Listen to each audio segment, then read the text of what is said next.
With an open mind. Dhamma Talks by Sayadaw Jhaneyya. Dhamma Talk 5. On the Mind. Do not follow the desires of the mind, but also do not suppress or torture it.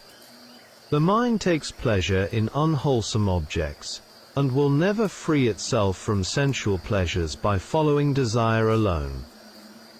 If one wishes to understand the mind, one must listen to Dhamma talks and practice. The nature of the mind is difficult to train.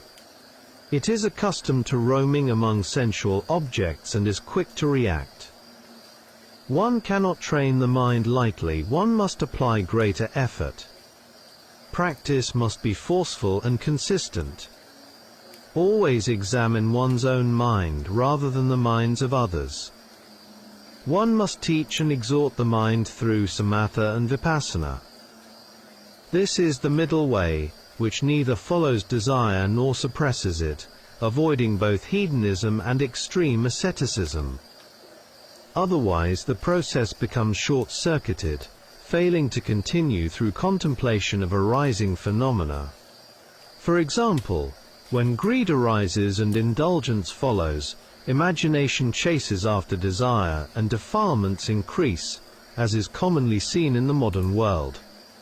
You must contemplate all arising mental states from behind, through sati. Watching from behind is sati, knowing their nature is panna. At first, paramatha and conceptual panati objects are mixed together, and one sees mainly the concept. For example, when noting the arising of the abdomen, one may see the abdomen itself, and is not yet free from the concept. Sati becomes strong through noting conceptual objects. Virya and samadhi follow behind it, and also become strong. See Mogok Sayadaw's talks. Panna follows later. It does not arise instantly. It also depends on the type of object. Panna follows behind saddha, sati, virya and samadhi. These are the 5 faculties and powers as they develop. The contemplative knowing mind stays momentarily on the contemplated object. It is something like this. Water waves are moving up and down, while a frog sits on a lotus leaf that rises and falls with the waves. For example, when contemplating the rising and falling of the abdomen, the lotus leaf is the abdomen, the wave is the air element, and the frog is the contemplative nana. With sufficient contemplation, the special knowing of perception arises. It does not appear as the abdomen to yogi, rather it is known as the movement of air, seeing its true nature. The helpers of ignorance and volitional formation are doubt and heedless. The helpers of discernment are proper attention and effort. Knowing the nature of phenomena comes from noting with sati. With good sati, virya and samadhi, discernment follows behind them. One must understand the nature of the mind and how it needs to be trained. In insight contemplation, it is very important to contemplate the mind. Even though one may contemplate other objects such as form and feeling, more emphasis must be placed on the mind. The mind always intrudes and disturbs the yogi from the beginning, through the middle, and to the end of the insight process. When contemplating feeling, the aim is not to eliminate or make it disappear, but to understand its nature. The same applies to knowing the mind. The mind is like the eye and finger that look at others and point outward, yet must itself be understood. Noting and sati. Through noting and sati, the yogi knows the nature of the mind. When insight knowledge becomes mature, one may no longer be able to note in the same way. At that time, only watching and observing remain. This has its own level that follows the noting stage. In the Mahasi system, the progression is from noting to observing. The noting and observing level becomes pure observing. You cannot skip or pass over this stage. Even though people perform merits, if these are not accompanied by sati and panna, they can still give rise to dukkha, suffering and problems. There are many examples, both in the time of the Buddha and among modern Buddhists. For instance, in the name of compassion and love, people may act blindly, without sati and panna, thereby creating many external problems. Reflection on oneself and others. A Dhamma reflection based on a Dhamma talk by Sayadaw Uttamo. Na paresam vilamani, na paresam katakatam uttanova avekaya kataniya katani, ca. Focus. Not on the rudenesses of others. Not on what they've done or left undone, but on what you have and haven't done yourself. Dhammapada verse 50, translated by Venthanisaro Bhikkhu. This is a valuable teaching in the Papavagga, the chapter on flowers. See Pavayaka Ajivaka Vattu. There are 3 important points in these verses. 1. We should not focus on the rudeness of others. These are verbal and physical actions. 2. Also do not focus on what others have done or left undone. 3. Rather focus on what one has or has not done oneself. The above 3 points are related to mental action, mano kamma. Points 1 and 2 concern thinking about others, while point 3 requires thinking about oneself. Humans always perform actions through body, speech and mind. These actions can be wholesome or skillful, and unwholesome or unskillful. These actions, or the law of karma, are very important for one's suffering and happiness. Among these actions, one becomes increasingly extensive and complex. For example, bodily action, right-pointing arrow, verbal action, right-pointing arrow, mental action. Killing a human being, right-pointing arrow, frivolous talk, right-pointing arrow, unwholesome mental actions. There is much to contemplate here, from social levels to international levels. We can apply the 10 wholesome and unwholesome courses of action. Killing a human being is very rare in most societies, except in the USA because of gun laws. However, frivolous talk happens very often and everywhere, especially in the media such as television, the internet, radio, smartphones and so on. There are many examples.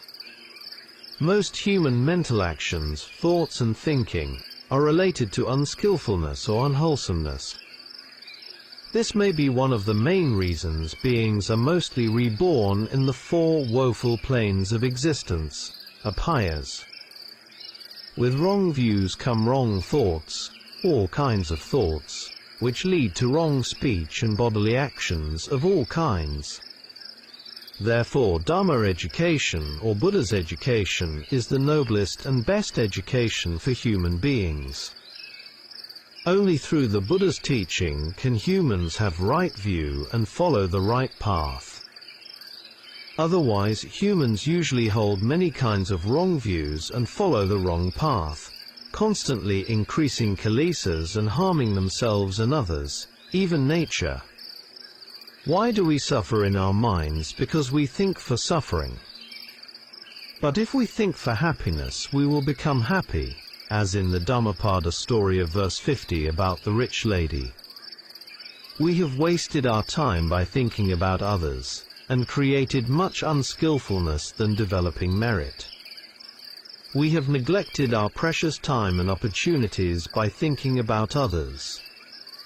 We do not know how to use our time well, or how to think for ourselves.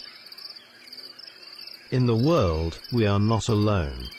We live among our surroundings and other people, such as family members, friends and others. Therefore, apart from oneself, all other people are others. It is very important to know how to think and behave toward oneself and toward others. This is also very practical in daily life and lived experience.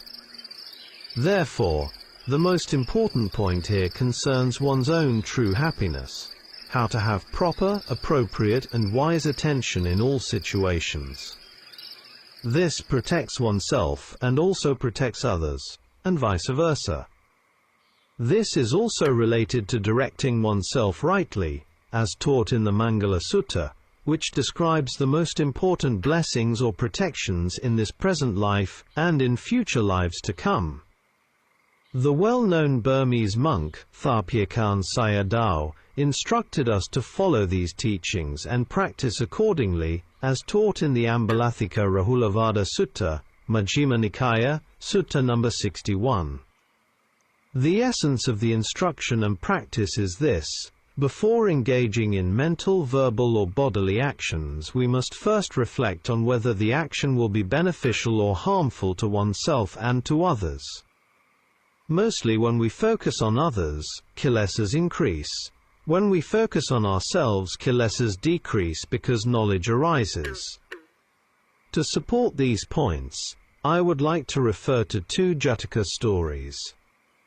Jar 459 Pandita Jataka and Jar 490 Panchupasata Jataka, both found in Volume 4.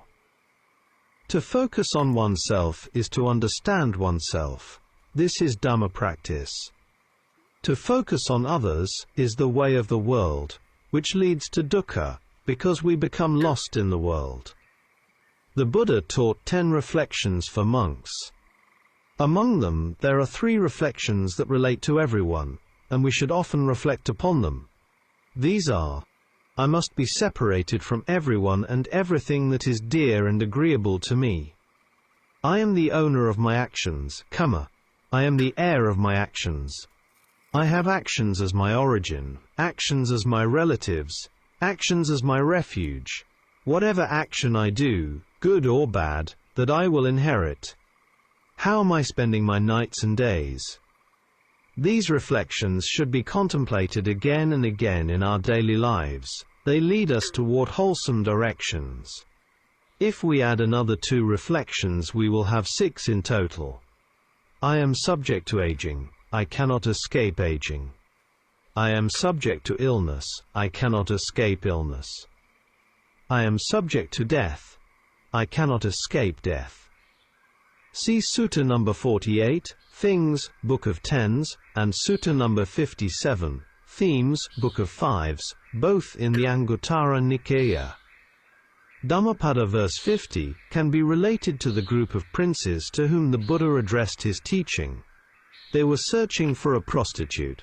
This is an example of focusing on others, and on the external world, which most worldly people do. It is like a mad person collecting rubbish and thinking it is treasure. They met the Buddha, who admonished them that the most important search for human beings is not to search for others, but to search for oneself. To search for others increases defilements. To search for oneself leads to true happiness and peace. Therefore, to search for oneself is a noble search or quest. This is also a very rare duty in the Buddha's dispensation, Buddhasasana. Nobody wants suffering and stress. Everyone wants happiness and peace. Thus, this is an important duty that has 2 stages: to know oneself, and to care for oneself. This is the end of dukkha.